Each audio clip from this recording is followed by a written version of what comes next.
Сәлеметсіздер ме балалар? Көркем еңбек пәні 5-ші сынып тамақтану мәдениеті бөлімі.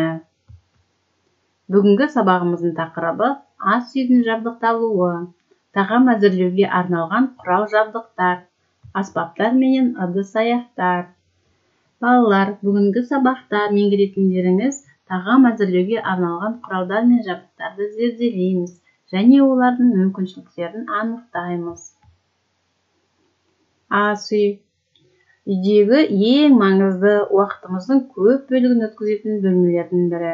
Сондықтан бұл бөлме ыңғайлы болу қажет. Дұрыс жабдықталған, жайлы ас үйде тағам дайындаған адам көп шаршамайды. Ал дайындалатын тағамның сапасы көп жағдайда ас үй ыдысына байланысты болады.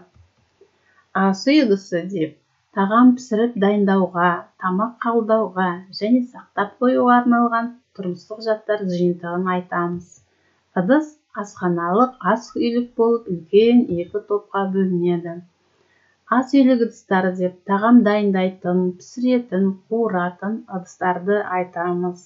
Оған сорпа, көже дайындауға арналған кастрөлдер, ет, балық, картоп, омлет, құймақ пісіруге, көкөніс қуыруға арналған түрлі көлемдегі табалар жиынтығы және бұқтыруға арналған, пісіруге арналған түрлі қалыптар жатады.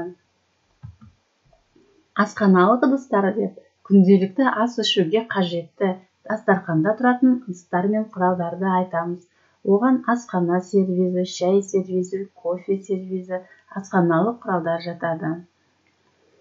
Ас пісіретін ыдыс-аяқтармен қатар, оны түсіріп құятын ыдыстары да керек. Ондай ыдысқа ас сервизі жатады.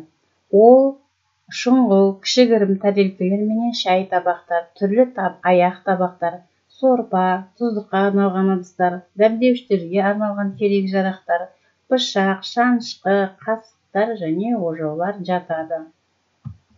Шай сервизіне келетін болсақ, ол сүт сауыт, қант сауыт және кеселер менен шай табақты тостағандардан тұрады. Оны көбінесе фарфордан немесе күмістен, мельхиордан да соғып жасайды. Кофе ішуге арналған сервиз. Ол да кофе шайнегі, кілегей сауытынан, қант сауыт, шай табақты тостағандардан тұрады.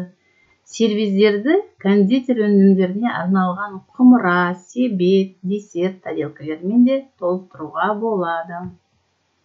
Ас үй бөлмесіне қажетті құралдар мен жабдықтар.